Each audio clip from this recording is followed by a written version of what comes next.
영광스러운 부활주일 아침을 맞이해서 부활의 기쁨과 감격이 우리 모든 성도들과 성도들의 가정에 넘치기를 축원합니다. 인류 역사가 시작된 이후로 예수님의 부활 사건처럼 놀라운 사건은 다시 없을 것입니다. 죽음을 인생의 마지막이라고 생각했던 모든 인간들은 죽음으로 끝나는 줄 알았는데 예수께서 부활의 첫 열매가 되시고 또 영원히 산다고 하는 것을 보여주셨습니다. 이것이야말로 우리에게 큰 기쁨이요, 큰 축복이요, 큰 은혜임을 믿습니다. 죽으면 끝인 줄 알았던 우리들에게 죽음이 끝이 아니라, 죽음이 끝이 아니고 다시 사는 것이 있고 영원히 사는 것이 있다는 것을 주님께서 보여주셨고 말씀하셨습니다. 그래서 기독교는 부활의 종교다 그렇게 말합니다. 다른 어느 종교에도 없는 부활의 종교가 바로 기독교입니다. 사도 바울은 고린도전서 15장 17절에서 19절에 이렇게 말합니다. 그리스도께서 다시 살아나심이 없으면 너희의 믿음도 헛되고 너희가 여전히 죄 가운데 있을 것이요 또한 그리스도 안에서 잠자는 자도 망하였으리니 만일 그리스도 안에서 우리가 바라는 것이 다만 이 세상의 삶뿐이면 모든 사람 가운데 우리가 더욱 불쌍한 자이리라. 예수의 부활이 없다면 우리의 믿음은 헛겁니다. 여러분 여기 지금 앉아있는 거 헛되단 말이에요. 시간 바쳐, 몸 바쳐, 물질 바쳐, 재능 바쳐, 이거 다 헛겁니다. 아무 소용이 없습니다. 부활이 없다면. 교회 이거 있을 이유가 없습니다. 이 아름다운 건물 괜히 이거 쓸데없는 거 왜 세워놨습니까? 부활이 없다면 이 세상 사람들 중에 가장 불쌍한 자가 예수 믿는 자다. 여러분 이 바울이 한 이야기가 얼마나 놀라운 이야기입니까? 그만큼 사도 바울은 부활에 대한 확신이 있었다고 저는 봅니다. 그러길래 이 고백이 가능한 거잖아요. 믿음이 헛되고 교회도 있으나마나 한 것이고 우리가 세상 사람 가운데 가장 불쌍한 자야. 부활이 없다면. 오늘 본문은 예수님의 제자 2명이 엠마오라고 하는 곳으로 내려가다가 부활하신 예수님을 만나는 장면입니다. 할렐루야. 엠마오로 내려가는 두 제자 중에 한 명은 글로바라고 이름이 나와 있습니다. 근데 나머지 한 명은 이름이 나와 있지 않습니다. 저는 여기 이름이 나오지 않는 이 한 제자를 우리 자신에다가 비추어 보기를 바랍니다. 할렐루야. 예. 글로바라는 제자와 또 한 제자가 있었는데 그 한 제자가 바로 나다라고 생각하고 오늘 말씀에 포커스를 맞추길 바랍니다. 이 두 제자는 지금 굉장히 낙심하고 좌절한 모습으로 고향으로 내려가고 있었다고 봅니다. 그들이 신뢰하고 사랑했던 주님이 특별히 로마의 압제로부터 자기들을 해방시켜 줄 것이라고 믿었던 그 주님이 어처구니 없이 빌라도에게 사형 은도를 받고 십자가에서 못 박히는 광경을 목격했습니다. 그리고는 모든 제자들이 뿔뿔이 흩어지고 모든 주를 따르던 무리들이 각자 자기 갈 길로 돌아가고 마는 안타까운 일을 봤습니다.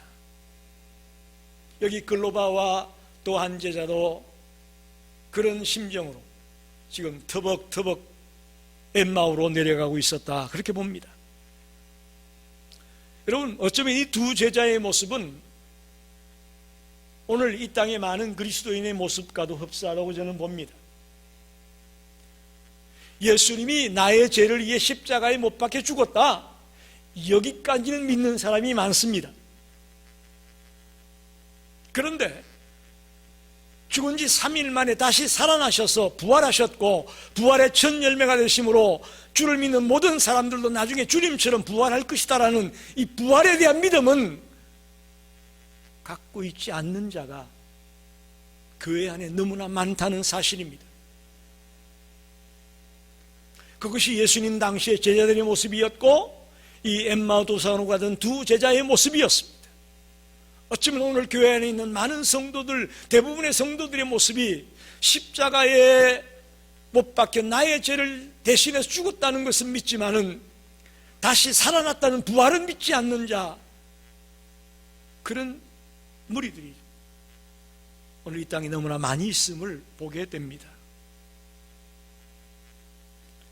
바로 이런 믿는 자의 모습들을 대변하고 있는 자들이 이 엠마오 도상의 두 제자다, 이렇게 볼 수가 있습니다.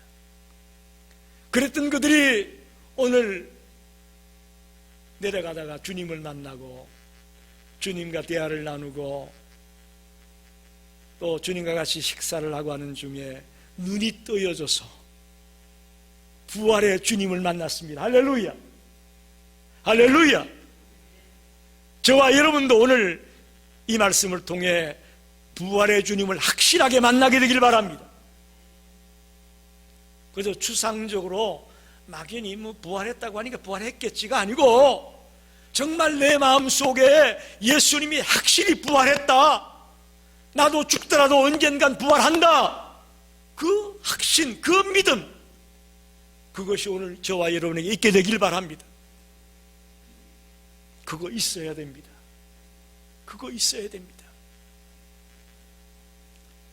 첫째는 어떻게 이들이 낙심하고 돌아가다가 부활하신 주님을 만나게 되었을까? 가장 핵심적인 것은 32절 말씀을 보십시오. 그들이 서로 말하되 길에서 우리에게 말씀하시고 우리에게 성경을 풀어주실 때에 우리 속에서 마음이 뜨겁지 아니하더냐. 예수님이 성경을 풀어줄 때에 예수신 줄 몰랐는데 그분이 부활하신 예수인 것을 알게 됐다, 그런 말씀입니다. 성경을 풀어줄 때에, 성경을 읽고 묵상하며 가르침을 받게 되었을 때에 부활의 주님을 만나게 되었다. 신구약 성경의 핵심은 뭐냐? 십자가와 부활입니다. 여러 가지 얘기가 성경 안에 있지만 신구약 성경의 가장 중요한 핵심은 십자가와 부활이에요. 그걸 예수님이 짧은 시간 그들과 같이 가면서 설명을 해줬습니다. 풀어줬습니다.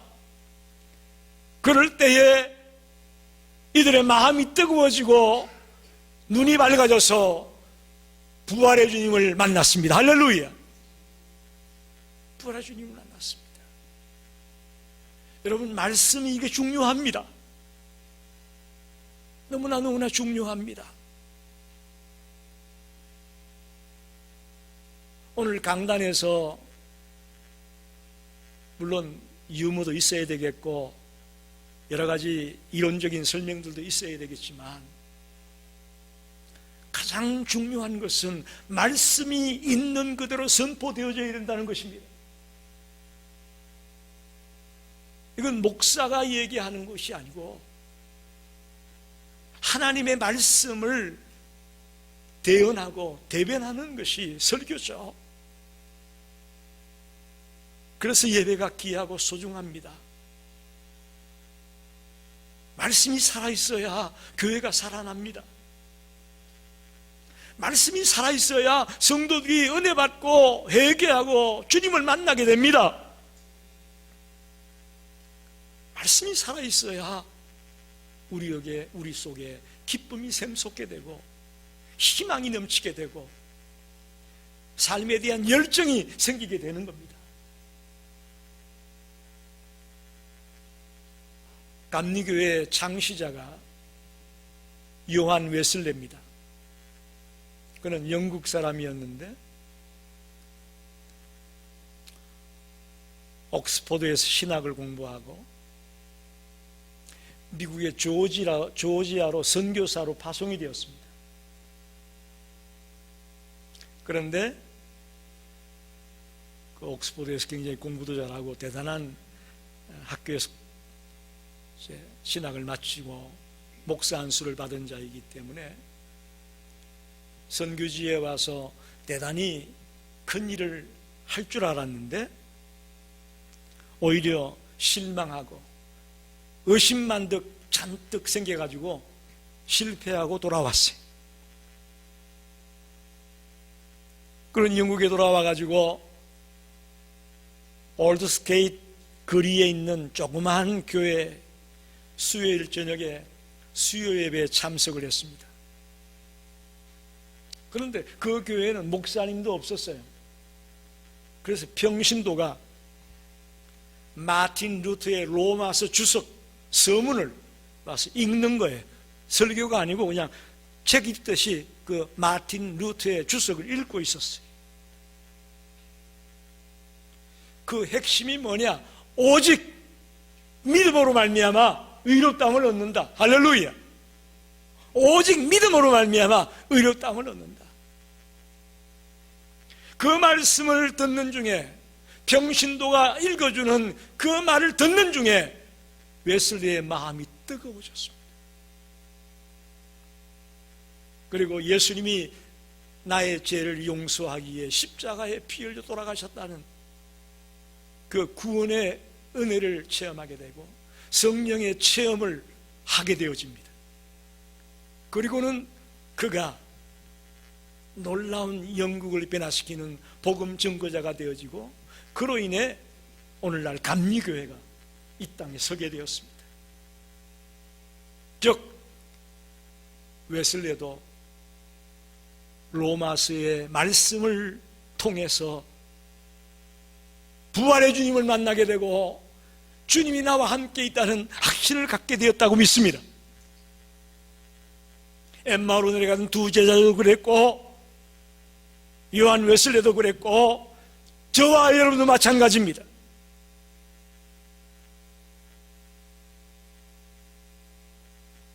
하나님이 우리에게 부활하신 예수님을 딱 보여주면 좋겠는데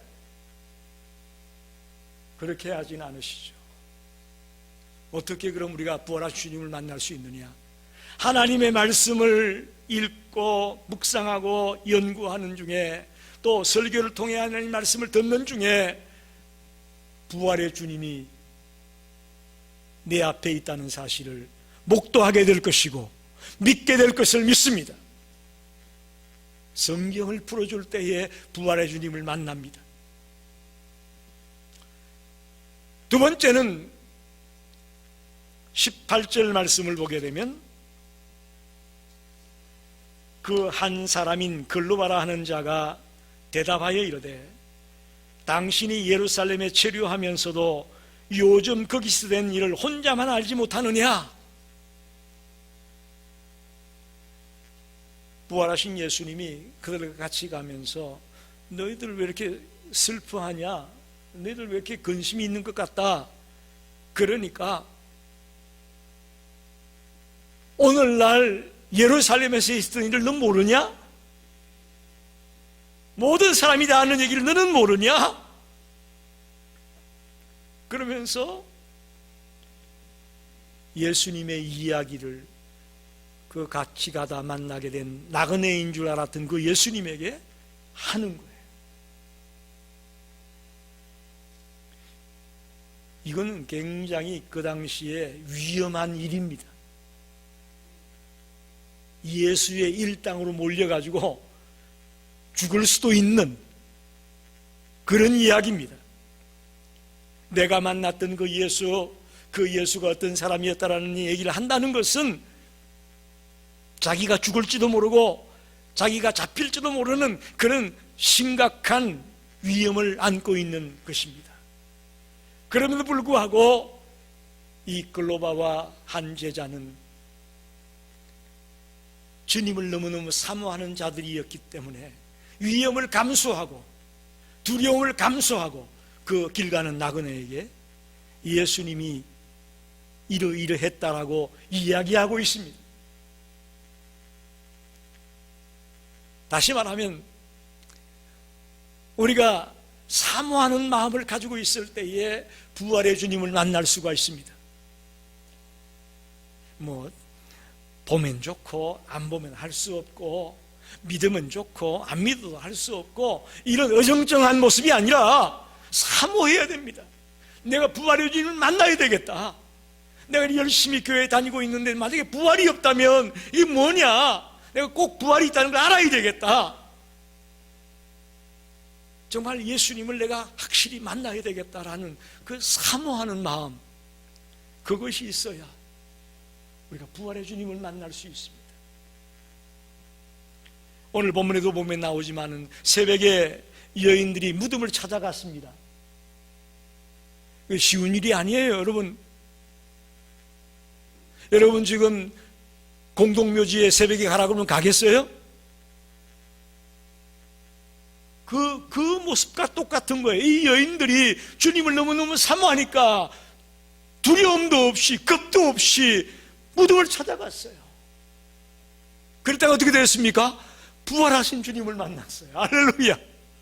주님을 너무 사모하다 보니까 두려움도 여러 가지 위험도 다 내팽개치고 무조건 간 거예요. 그래서 부활의 주님을 가장 먼저 만나게 되는 특혜를 그리도 누리지 않습니까? 오늘도 저는 똑같다고 생각합니다. 우리 앞에 어떤 환난과 역경과 고난이 있을지라도, 또 우리 앞에 어떤 어려움들이 처해 있을지라도 주님을 그 사모하는 마음이 있다면 우리를 가로막을 자는 없습니다. 문제는 우리에게 사모하는 마음이 없다는 것이 문제입니다. 세상 일에 너무 그냥 정신을 잃다 보니까 주님을 사모하는 마음은 저만치 뒤에 있고 다른 것들로 잔뜩 우리 앞에 놓여 있습니다. 오늘 부활주의를 맞아서 저와 여러분 생각을 바꾸게 되기 바랍니다. 우선순위에 주님을 사모하는 마음, 주님을 그 사모하는 열정이 있게 되기를 바랍니다. 그러면 부활의 주님을 만납니다. 주님이 만나주십니다. 할렐루야.